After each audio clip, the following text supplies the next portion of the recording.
This is Off the Break Podcast, presented by Silver Screen Insider. Welcome back to Off the Break Podcast, your podcast dedicated to current movie theater news, operations, and insights from the people that book the movies. I'm Cody, and with me are Kyle and Ken. Hello.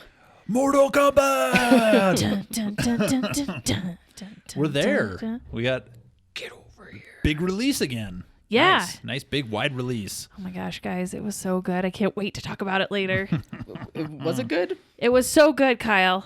I don't know what movie you were watching, but I was watching Same one as you. bloodshed, mayhem, gore, and justice enough. being served. Maybe not enough. We're gonna With a spike through the heart. It's awesome. we're gonna rank the 3 Mortal Kombats 1, 2, 3 later in the podcast. Does it matter? Annihilation is definitely 3. They're all tied for second Right. versus the one they're going to make eventually. That's gonna be good. I'm going to go with the first one as the number 1. This one is number 2. Annihilation is 3. But we'll get into that later. My justification for that. There's your little tease, folks. Now you Yeah. have to listen. You have to Now listen. you don't have to listen because Cody just spilled the beans. No, I got to tell you why. Got to justify it. All right. We can't Yeah. wait. So we've got a pretty jam-packed podcast for you guys this week. Not a lot of business on the business front, although there's a few updates. We just got talk Mortal Kombat and some trailers and some other fun stuff. Yeah. So let's get into the boring business part of this. Upcoming release schedule changes. What do you got for me, Kyle? We got Downton Abbey 2 from Focus coming out December 22nd of this year. Pinkies up, everybody. When in doubt, pinkies out. How? Is that what they say on the show? That's what SpongeBob says. Of course. Yeah. All I learned from SpongeBob, I guess. Anyways, who knew that a Downton Abbey 2 was just even in the works? Not me. I just feel like this announcement came out of nowhere. I was this like, what? Another one? Is this a pandemic movie? Maybe were they Like, bored? may- And I they mean- got stuck in a big house, so they're like, let's make Downton Abbey 2. I mean, you might as well. First It's not one- like there's a lot of stuff you need to do in these movies, right? You can No. stand apart. They're 6 feet apart from each other. No, it's one set. Yeah. One giant set. Yeah. It's one manor, one camera. It's like they're using multiple camera angles in these movies. Yeah, maybe they'll just move the one camera around Yeah, at some they're point. British. They just do it again. I mean, it'll be a great family film to play at Christmas. That's really exciting. No, it's an excellent fit. I Yeah. mean, the first one did well in most of the locations that we played it in, and it's a good Christmas movie. Yeah, but it had the TV show. The first one had the TV show to like prop it up. This just feels like it came out of nowhere. Well, it now it has a it's movie and a sequel. show It to came come out. after the first I one. hope it's enough to prop it up. I'm sure it will. The fans seem to be diehards, and I'm sure when they heard this news, they're going to be just as excited as they were the first time. Yeah, Little Yeah. Women did great 2 Christmases ago, and when was the last time they did that? The 1800s? When it actually happened. Then what else we got?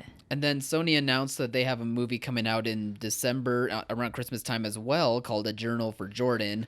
It will be coming out in LA and New York December 10th first, but then it will become a wide release December 22nd. Yep, trying to hit that Christmas corridor. Right. Finally, a movie about his airness. The Jordan. MJ for the win! Maybe? I don't know what this movie's about. Yeah. I don't know either, but Thanks. I'm glad that Sony is announcing something early, and hopefully they get on those marketing assets a little sooner than 30 days beforehand. Sure. 30 days. I thought we just got them this week We did. We did. for here today. Yeah. Yeah, Those are one of those fun Sony surprises. We're They're 2 like, weeks we out." have a film. Yeah. we're 2 weeks out. No, it's bad. But we will talk about the trailer for that though later in the podcast. It's true. Because It's true. It was fun, and we finally got This it. is not a lie. This is actually going to happen. So yeah, not a lot changing on the release schedule. Things seem to be sticking for now. Not a lot of new stuff being announced, but that's because it's pretty full slate. So we just got to get going. Got to get started. As far as any booking strategies that I have, I just wanted everybody to be aware that while there has been a lot of publicity around Demon Slayer, a lot of enthusiasm for this film, It was a select theater only booking that Funimation came to the theaters and pre-chose what they wanted ahead of time, and that they stuck to a pretty small print count. They say they use some analytics to see where the anime crowd fan base was, and then they picked locations in those areas. They do have a history of knowing where these types of films work. They did Super Broly and My Hero Academia. So they do have a track record, and if you didn't play those, chances are you weren't going to play this one. So I just want to remind people that this is still an anime film. It's rated R. It's dubbed or subtitled are the only versions, and it is definitely a subgenre of movie that has a rabid fan base, don't get me wrong, but is not mainstream in the slightest. So Yeah, it was one of those situations that they came to you, they told you what locations they were willing to play. If you requested additional locations, they were willing to step away from the table with the original locations. Yeah, they were like, no. Do you want these movies? This movie? They wanted a premium ticket price, so I mean, it was really created as an event, front-loaded film. So, there's a lot of pre-sales. They're talking about it rivaling Mortal Kombat this weekend. I don't think it will.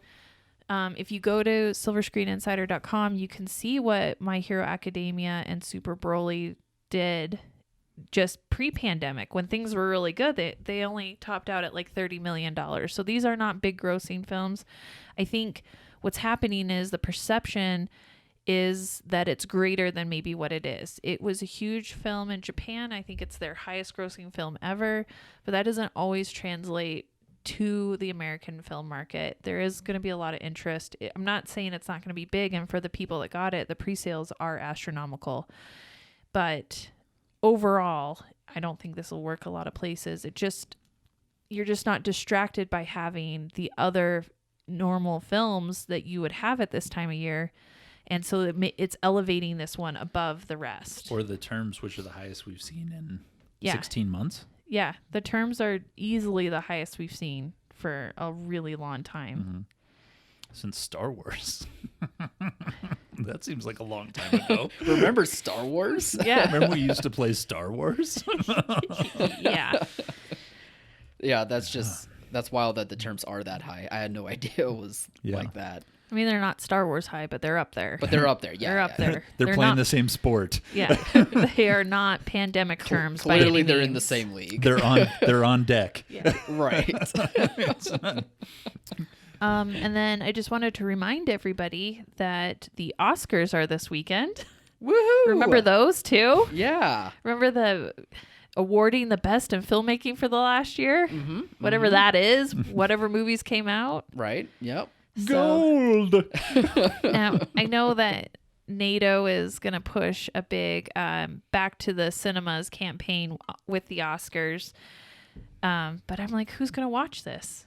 Who's going to tune into this? I know that ABC said all their ad buys were sold out, but who cares this year? Who's I'm not involved interested with in this at all. Who's involved with the campaign? What?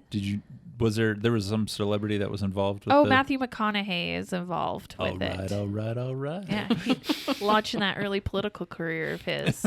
Right. He's trying to become governor of Texas or something? Yeah. Of well, course I mean, he is. Yeah. not yeah. officially yet, but Well, no, not official, but I hope that's his slogan. not official. No. Already. Yeah, I'm an idiot. Yeah. I was like, why would that be? Yeah, I'm an idiot. Carry on. It's What fine. I love about Texas is I get older and she stays the same. McConaughey for governor. Oh my gosh. It's Honestly, I think the majority of the voters would be like, I'm in. I'm in. Arnold did it. Yeah. And Arnold's not even from California. Exactly. It's craziness out there. But anyway, what are we talking about again? Oscars. Speaking politics. Yeah. The down and dirty world of politics. It's Oscar season. This weekend. I don't even know all the nominations. That I just don't remember who got nominated. I know Nomadland was slated to win. Minari was a good contender, Promising Young Woman, but I couldn't tell you what the other nominations were after that. I just can't remember. Literally every single thing nominated is on a streaming service, and I'm pretty sure most people don't realize it. Like, it's so easy this year to, actually watch Academy Award nominated films, unlike past years, like, because they're just so limited usually. But even despite it actually being easier on streaming, like, no one cares. Yeah, I don't think it's ironic, and I love it. And this time of year, we start playing them in theaters, and they sneak back into the top 10. Right, because Oscars are usually in February. Yeah, Parasite last year was in the top 5, I think, a couple of weeks before and then after. Probably 1917. But this one, I don't think we have this year. I don't think we have any of the nominees in the top 10. Not now. Not right I now, don't know. which is crazy. It's hard to say where they were at when they were actually wide at the wide point, but we were so knee deep in pandemic that they just didn't gross anything to make it. But just recently, the Green Books and Parasites of the World snuck back up the rankings and made a bulk of their money after the nominations and during the runs. Yeah, I think the nomination stuff definitely helped Green Book. Parasite too, yeah. Yeah, it helped Parasite Parasite. for sure. Yeah. It bumped up Shape of Water that year, but I don't know. Usually the runs are kind of done by then, and you might see a little post-Oscars bump if they win, but you don't see a lot usually. But there was a lot of good word of mouth. I feel like with Parasite, it was the run-up to the Oscars that was getting the most traction. Not this year. No, nothing to talk about this year. But I just want to remind everybody, and we will have the winners checklist on silverscreeninsider.com. It's usually our SSI checklist and our news feed. So we'll have the winners, and if you want, you can bring one of those films. During it. The winners. Throwaway Oscar year. Yeah, we do have assets for some movies such as Nomadland and Promising Young Woman when it comes to awards type stuff as well. In case you do want to promote it, that's of course you still should if you feel like you have a good location to do that and it will work out. So we have those available as well on the website. Awards type stuff, you say? Awards type stuff. I'm in. And then big news. Big news. The SVOG Portal is going to open back up on Saturday. Oh, really? Pew, pew. That's awesome. Yay! Fireworks. Saturday. SVOG Portal noon open. Eastern. So, Eastern. Jeez. So SBA has been a Friday. new application, so it doesn't look like the old application. They've added a few more questions to it, and they really cleaned up. What I noticed was they really cleaned up the proposed budget section, but they also added information. They want more information about your organization. So they do want your EIN numbers. They want your Duns and Bradstreet numbers. They want your NAICS codes. They want to know which 2019 tax form did you file with the IRS. They want to know the date your business began operation, if it was open prior to January 1st of this says 1921, but I think they mean 2021. Oh my gosh. Please what? Just select 1/1/1921. I think that's a typo. I did download this from SBA, so Oh no. Ruh-roh. I don't know why Womp. Opens on Saturday, you say? we're a legacy business. Maybe that isn't a mistake. Maybe that really No. maybe they're giving more preferential treatment to those Broadway live venues. They were probably open since before then. Like 7 of them. They're rising to the top. And 7 of them are still kicking it. Yeah. What else? We'll go Back with when that. we're converting to talkies. They want to know applicant information, and they want to know who's the authorized representative. So remember all those authorized forms you had to get notarized for that representative? You probably need to upload that as well. Any other changes that I noticed? They really did clean up the gross earned revenue tables, and it just makes it a lot easier to fill that stuff in. So when I printed it in letter size, the application was 15 pages. So is that more or less than the last time? I think it's more. More. It Okay, that checks out. It feels like significantly more than last time. Last time was only a couple pages, it felt like. But a lot of yes/no applications and then a lot of file uploads. So it's going to be about the same process. I know NATO is having a webinar later today, probably about this time when the podcast airs, on Friday, going over the application. But by the time anybody hears this and over the weekend, the application process will be open. So I can't believe that government workers are going to work on a Saturday to get this thing open.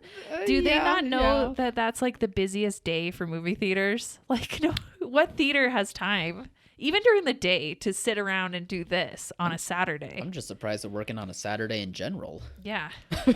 Make time. Make time. But yay, get that SVOG money. Get it now. Yeah, That money, man. Let's hope this portal works. Try to get in as quickly as you can, I guess. Yeah, I heard a rumor that there was something like 20,000 applicants when it crashed last time. Yeah. If you think about one applicant per movie theater, there's something like 6,000 movie theaters in the U.S. That tells you a lot about who's applying, not theaters.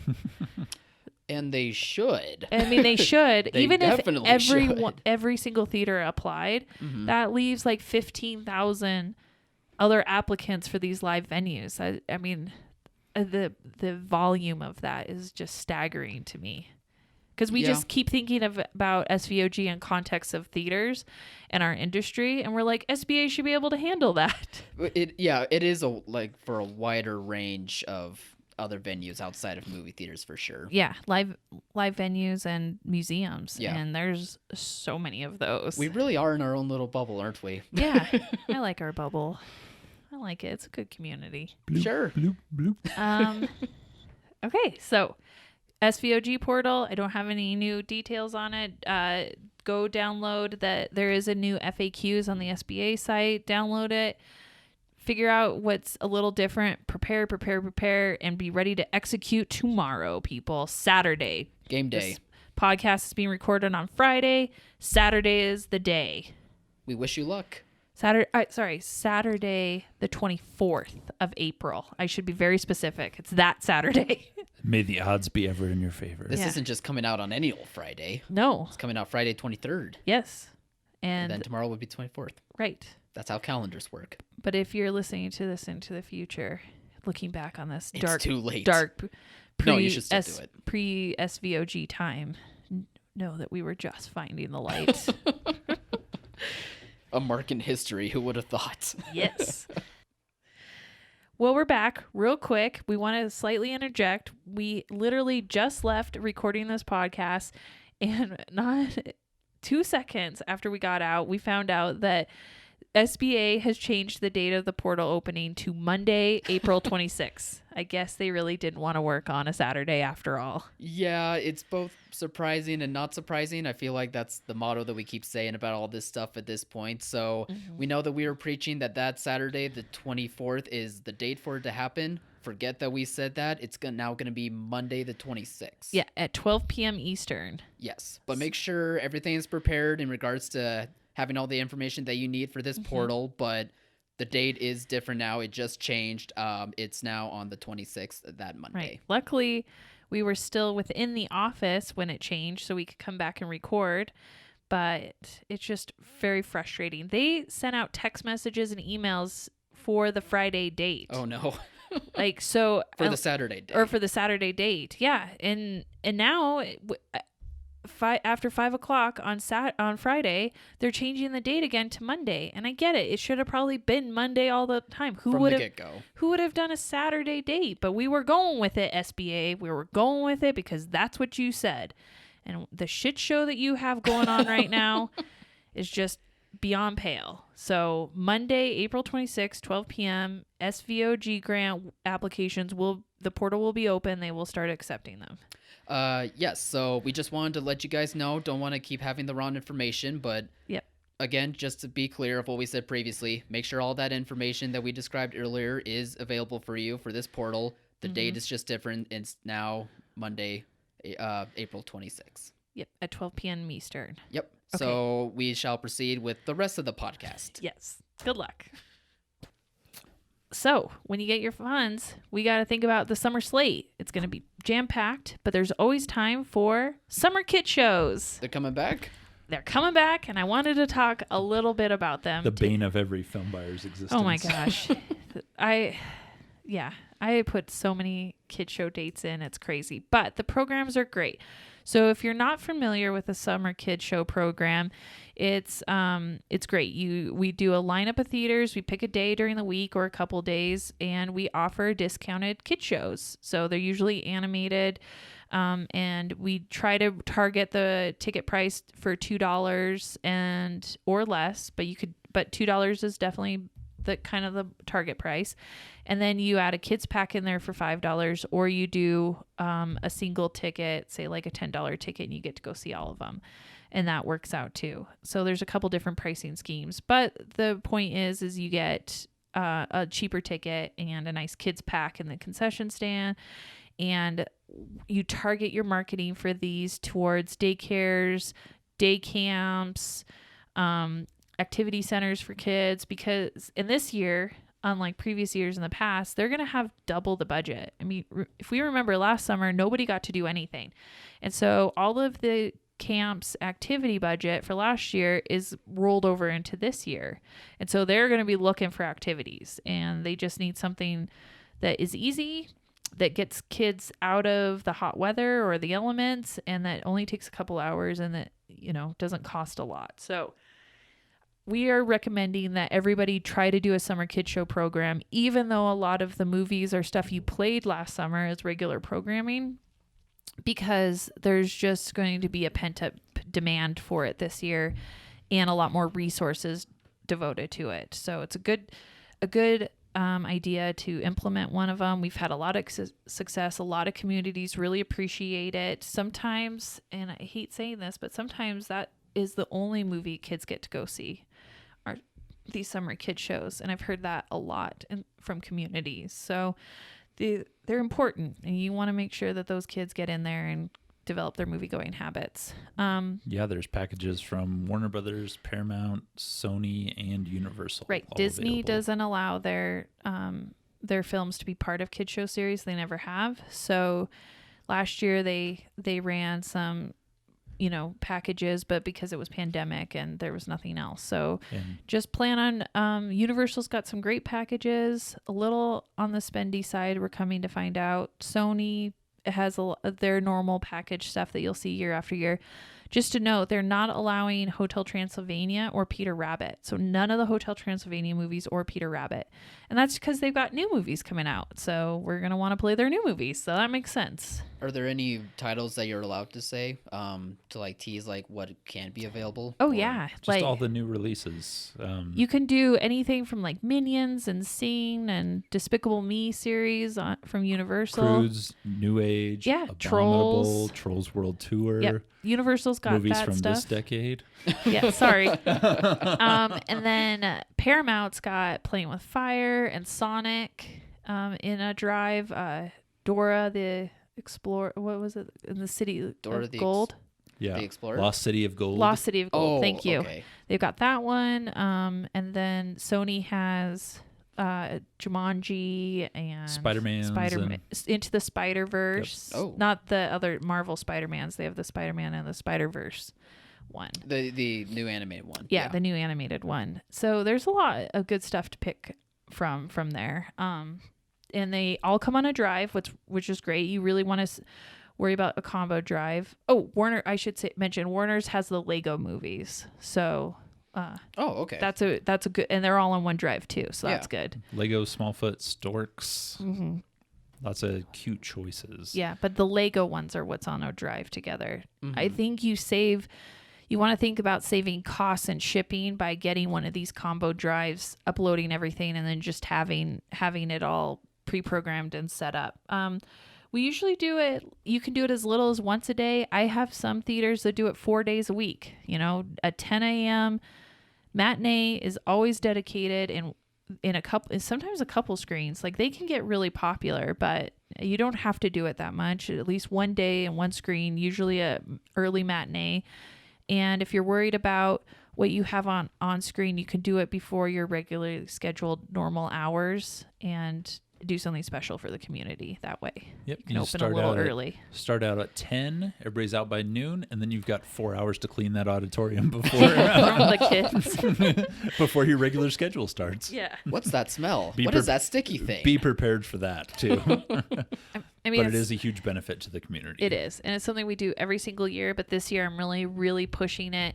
Not because I'm excited about the content, because it really is stuff we've really played to death, but just the opportunity and the idea that there's a lot more resources out there this year for it. And bringing people back. Yeah. You've got to reintroduce everybody to the theater experience. Which would be way better than trying to reintroduce people last year. I mean, things are starting to things seem to be looking up, becoming, safer for more and more people to come back to theaters. So this will definitely be like a good summer to be able to show, like, we know that we said last year was safe, but this time for sure it's safe. It's safe. We really want to target the kids and just get that movie-going habit established early. Give back to the community. Just like the cigarette industry. Yeah, we're peddling the movies to the youngsters. Exactly like that, yes. All right. From the 70s. One more piece of business, and then we get to the good stuff. Okay, is September going to be crowded for theaters? Kyle, Ken, what are your thoughts? There was an article about it.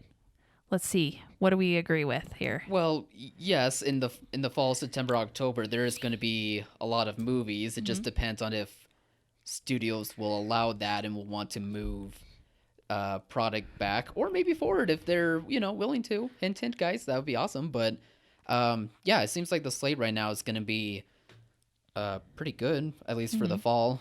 The article that she's referring to is that studios are nervous about the slate in September and October being so full. That I guess, studios enjoy competition, but they don't want too much competition. Right. Meanwhile, movie theaters are probably popping bottles because they're actually, getting a lot of stuff to play, and that'll be good for them. But so it's good for theaters, but obviously the studios aren't. Do you have an idea what's coming out? I know that Venom, I think, comes out in October.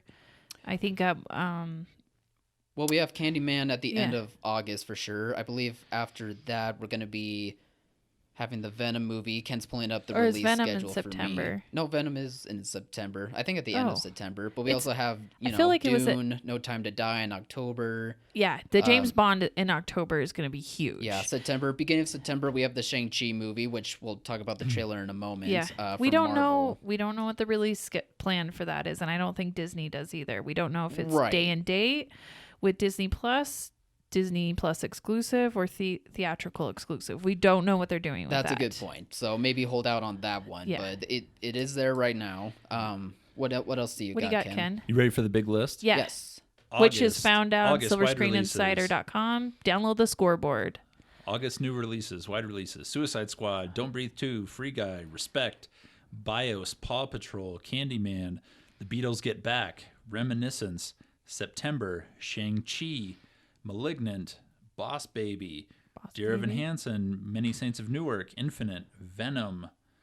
Well, see, September doesn't feel that crowded. August felt very crowded. There was a lot of titles in August. October is the one that I think they're really looking at, because it's Dune and Addams Family 2 on the same week, followed by No Time to Die, followed by Halloween Kills, followed by 4 new releases that following week. Yeah, October's stacked up with we've got 3 A titles in the first, or 4 A titles in the first 3 weeks of October. I do think October is going to be an issue. Yeah, well, to the film companies, I want to say, win. I know. Deal with it.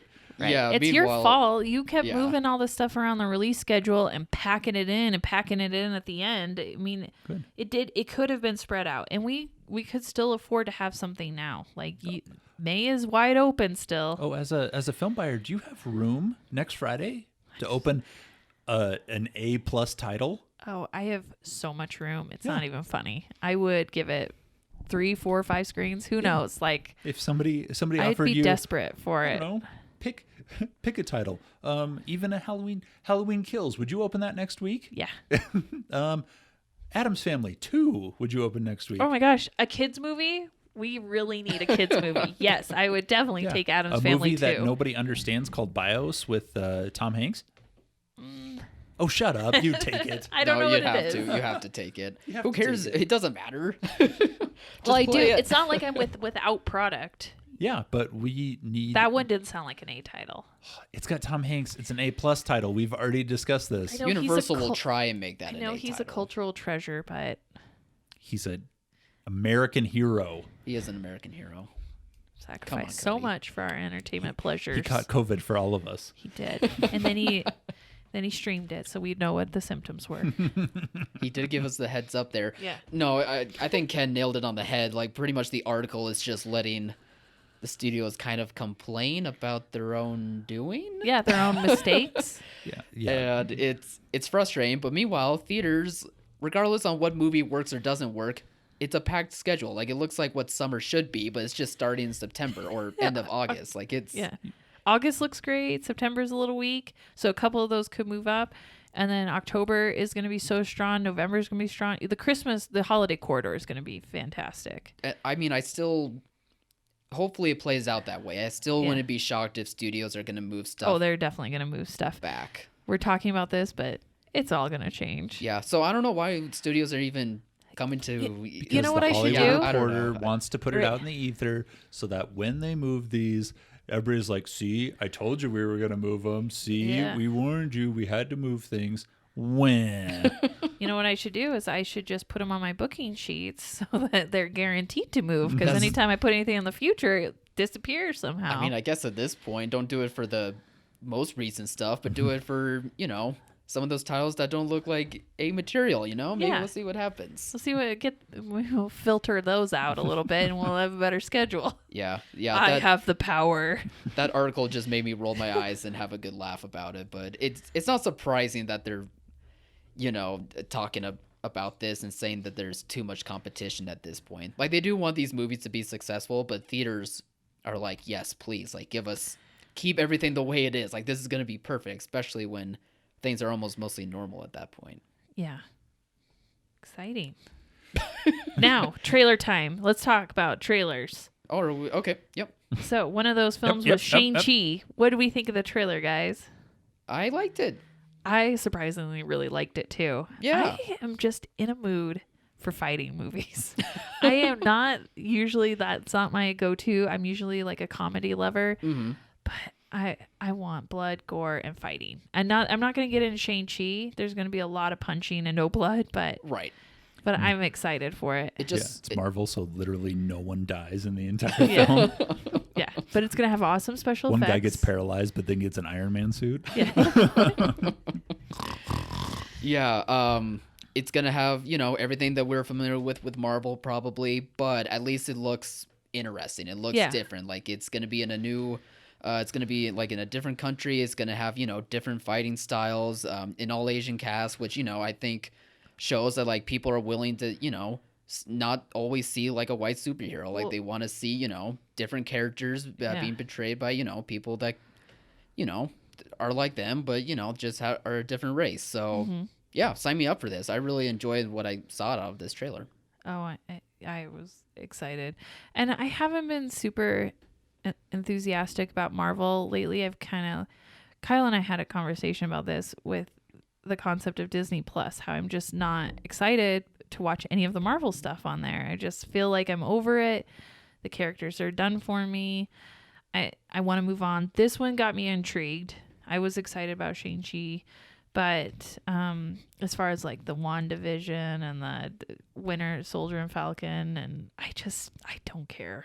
I don't care about any of that anymore. I'm really not into that concept of the universe anymore. For me, I just was able to get everything I would need and more out of Endgame and now I just post Endgame, I'm just at the point where I'm like, yeah, you can do whatever you want. It'll look good for me. Like, sign me up. Like, I'll be entertained by it. So see, I'm not even like I have no enthusiasm. I get it, though. This one got me excited, but nothing else has made me be like, I need to see that. Like, my fandom of it has definitely calmed down since I, first got onto this podcast for sure. But, it's just at this point, they just have showcased to everyone, like, hey, like, we almost can do no wrong. So whatever they throw at me, such as Shang-Chi, which I know nothing about, sure, I'm in for it. Why Maybe not? that's why I'm interested in it, because I know nothing about it. And it's like, it feels new and fresh to me. Yeah, and I think that's the case for a lot of people who watch this.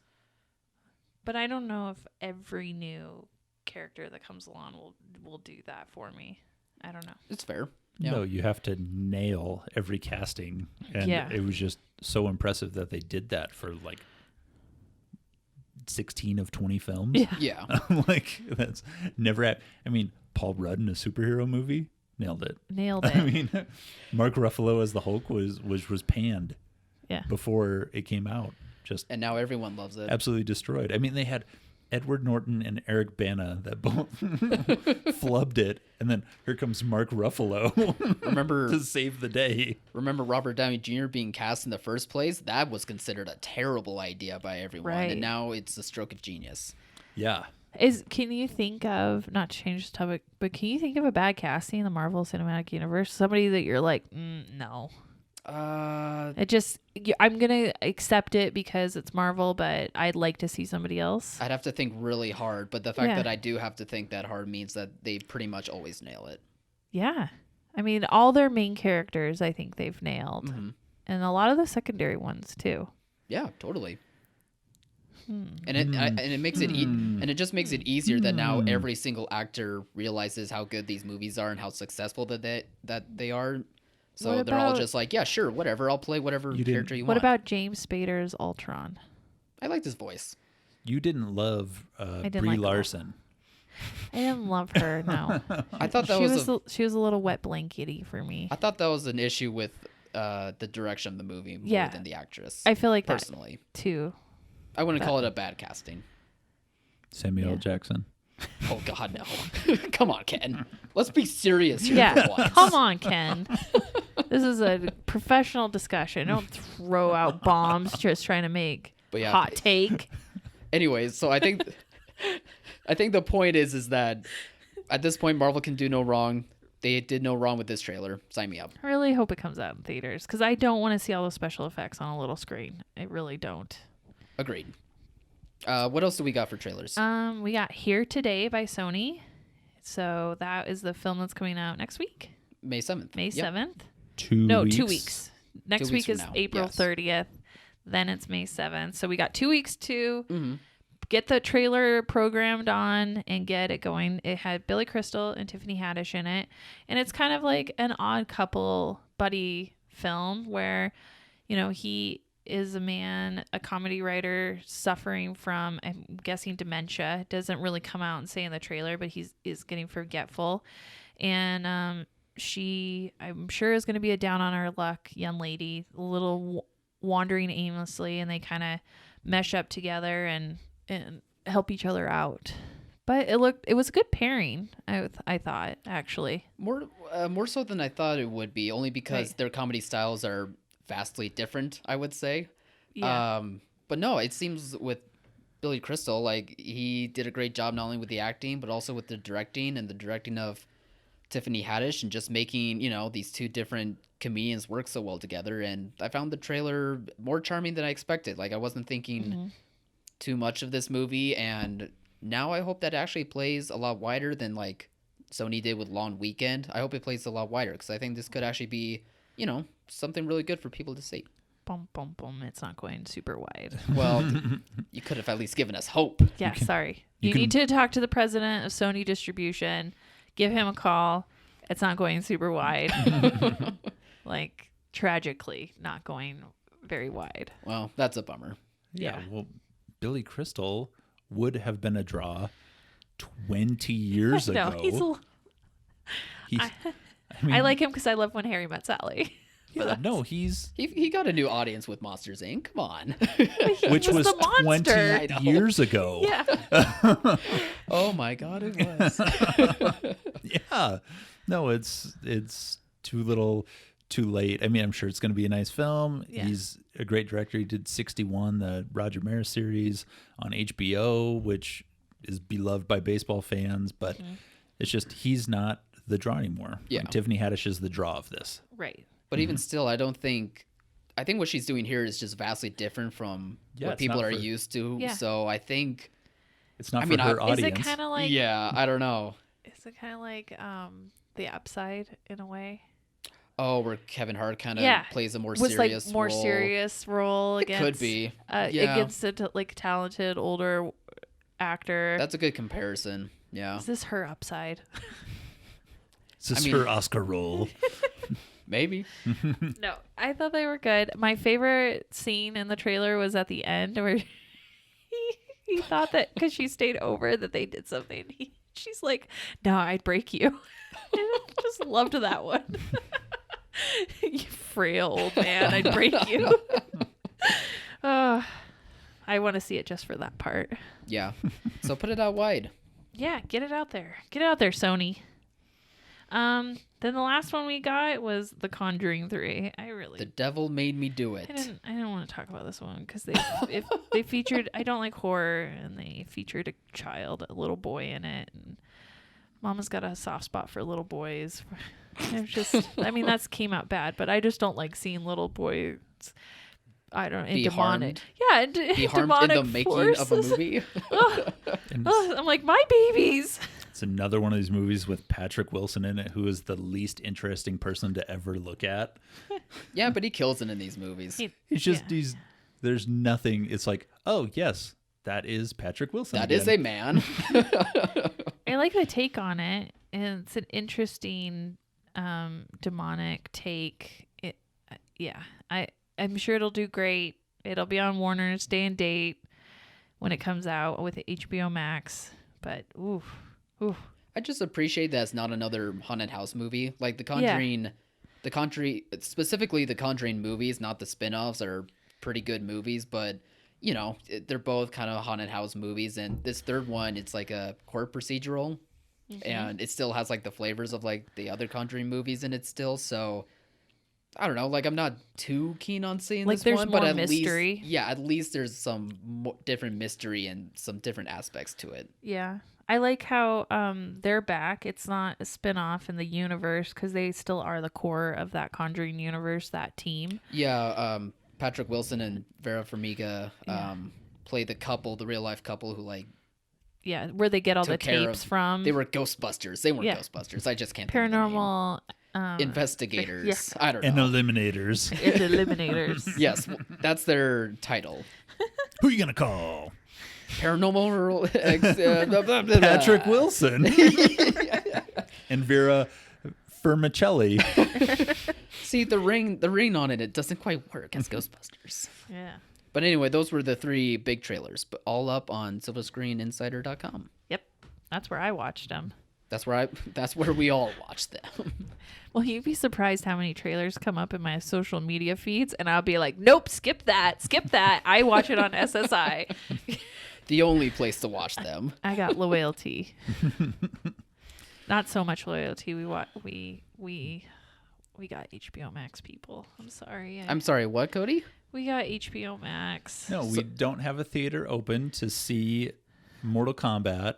Mm-hmm. So or Godzilla vs. Kong. So we got HBO Max. Hey, I went to a theater to see Godzilla. Yeah, no, Kyle definitely did. He drove out of town. It's a lot harder to do with children to go see a movie they can't see. They would have loved Mortal Kombat.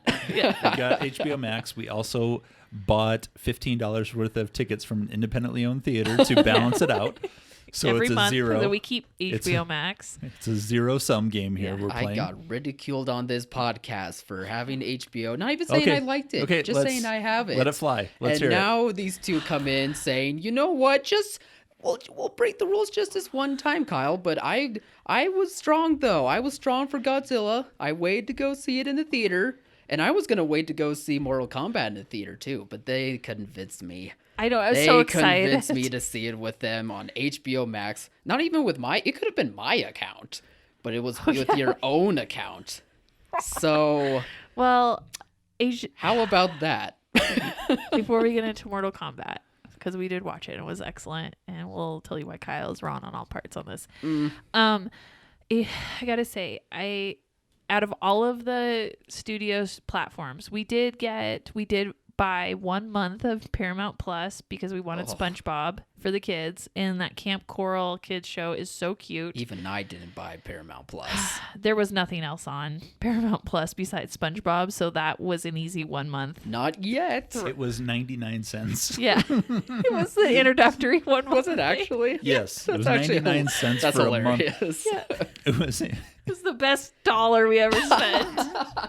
It got so many I hours can of shut the kids entertainment up for the for kids. multiple SpongeBob hours. Yeah. Kyle, you don't understand. For Peace and $1. quiet for $1. Yeah.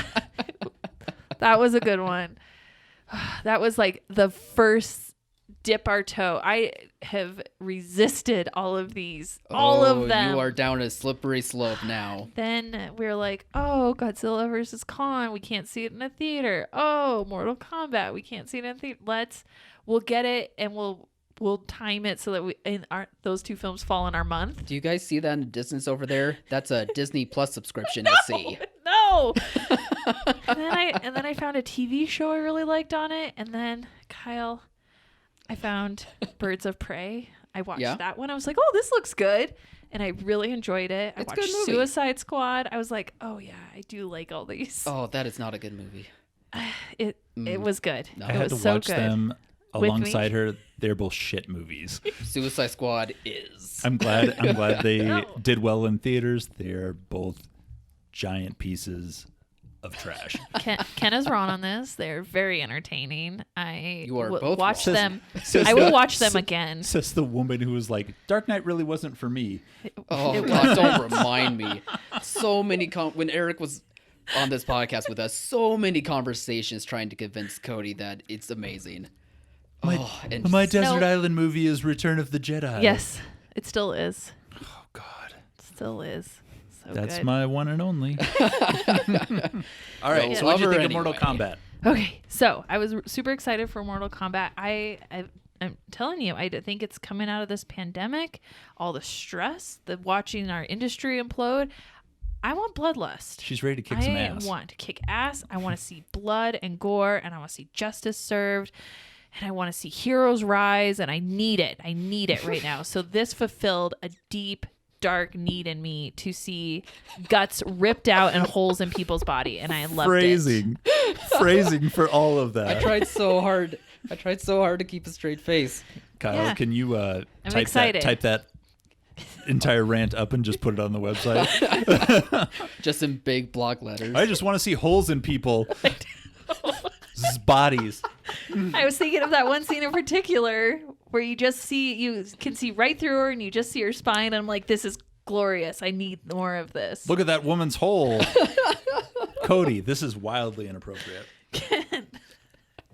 It is not inappropriate. This is where we're at now after the Okay, pandemic. So it got your Mortal Kombat fix because you're my a Mortal gosh. Kombat fan. I You am and a- Ken are, yeah. I am a fan. I like the 90s Mortal Kombat film. Annihilation was okay. I really like the original. And so this, I was so genuinely surprised that I liked it as much as I did, because at first when we saw the little gif of the get over here, I was like, I don't like hearing it not in the original voice. And so that was like, oh no, I'm not going to like this movie, but I loved it. And I like the story. And this movie is more of a prequel. It's not a reimagining of the first one, because there's no tournament in this. It's Mortal Kombat, but there's no tournament. Spoilers, but yes. Oh, It's Mortal Kombat. Who We're cares? spoiling. Yeah, people die. Yeah. Heroes rise up. Champions are crowned. We get it. There's no tournament though. So feels more of like a prequel film. It's an origin story. Yeah, like it is a prequel origin story, and it really is setting up the next movie's big tournament with some of these core characters. And some of the core characters are what you expect for the first one to see there, but not all of them. I liked some of the new characters they introduced. It was all good. It was all good. Okay, you guys may pretend not to like it now, but secretly you love it. Go ahead. There's nothing secret about it. I wasn't a big fan of this one. I did like the moments with the action though. I thought, the action all looked good, and especially when they, leaned into the Mortal Kombat aspect of it and had the blood and guts and, the fight spines scene. being shown and the holes that you could see through. Cody's Yeah. words, not mine. The lady holes. The lady holes, again, her words, not mine. that stuff was all really entertaining. But I felt like this movie somehow focused too much on the plot instead of like a lot more of the action. Like it didn't lean into the action as much as it should have. And because the plot is, pretty basic, and I think that's not too surprising when it comes to, this type of movie, it just falls flat for me. No, the action was great. Literally every character that appears on screen either introduces themselves or is introduced by someone else. It doesn't come up naturally in conversation. Oh, there's no natural... And again, this is the type of movie where you probably expect that, but since they focus too much on the characters and the plot, like it just... It made me cringe. Kyle, it really Scorpion. made me cringe. Kyle, we saw. I am Scorpion, and here is the plan, and this is what the plan will be, and I am you no will longer train. By Lee. I am Sub-Zero. The guy literally changed his name. Yeah, on I camera. like it. Yeah. He can't just be Sub-Zero. Why not? I don't need it spoon-fed to me. They can fight. Yes. Very simple. One person on one planet fights another person on another planet. That's It's it. not other planets. It's other realms. Nerd alert.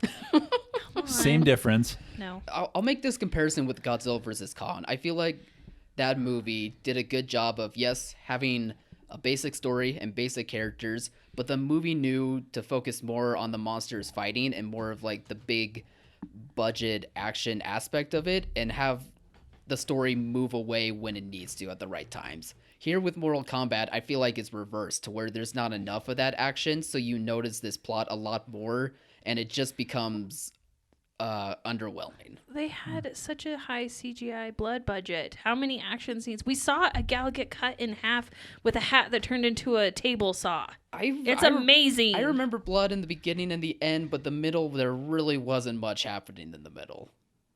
What? Yeah. What? No.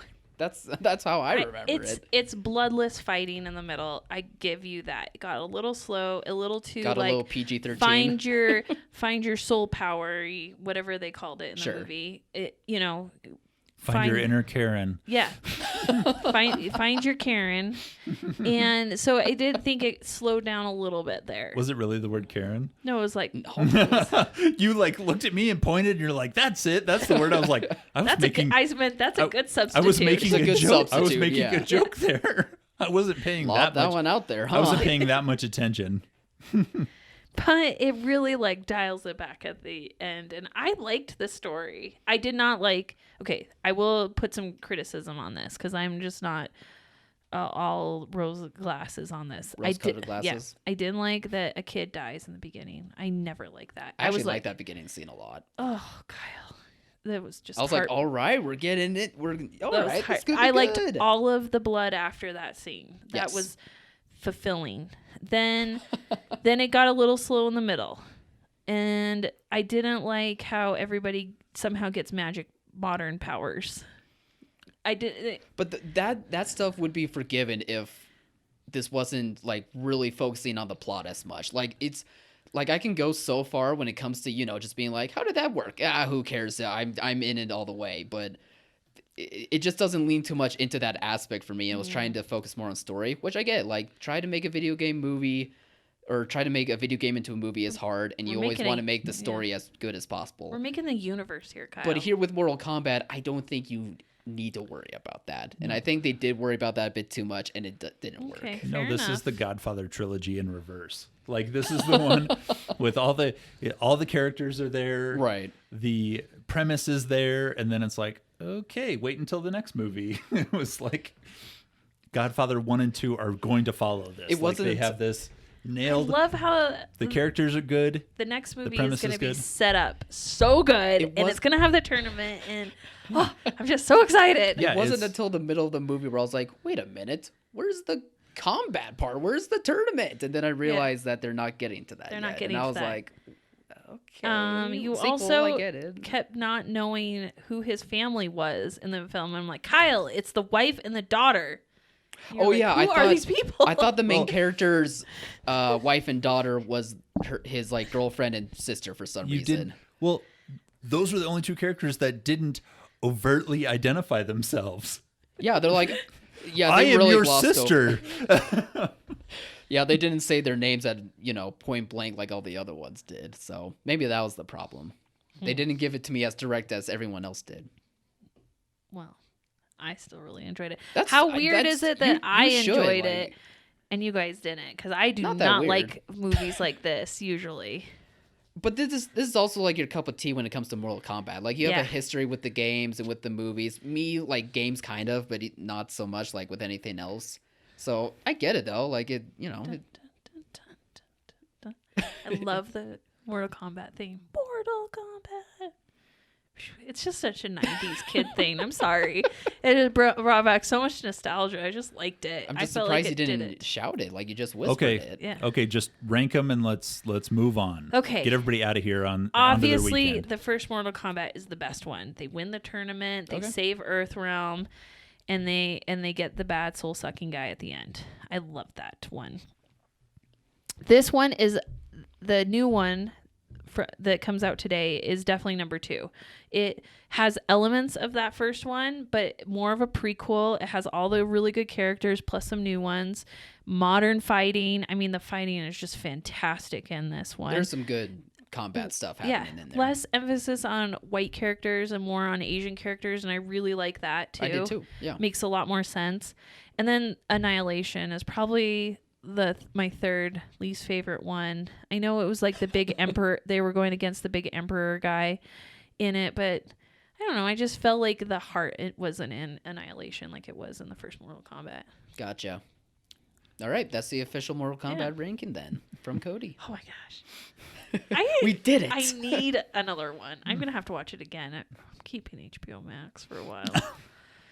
I guess I'm buying more tickets from an I'll independent bring out the theater credit near card. us. Yeah, another month's worth at least. If you'd like to be the next one in line, please comment on our social media, and we will be buying $15 worth of tickets from you.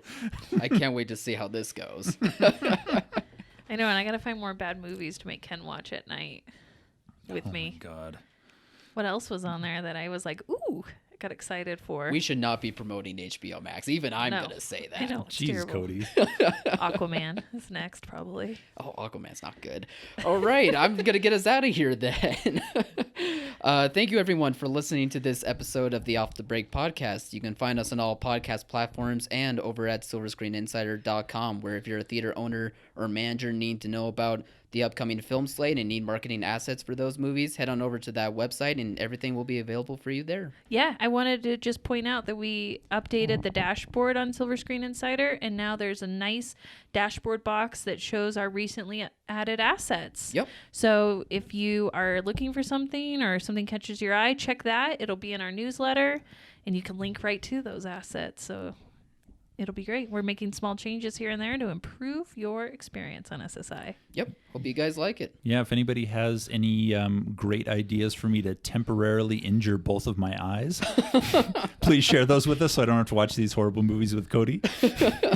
Oh, I'll make you listen to them. Eyes, ears, and then if not, I will act them out with you in the thing. So you have to guess what movie it is. Interactive. I just want you to be a part of my life, Ken. Goodbye, everyone. Bye.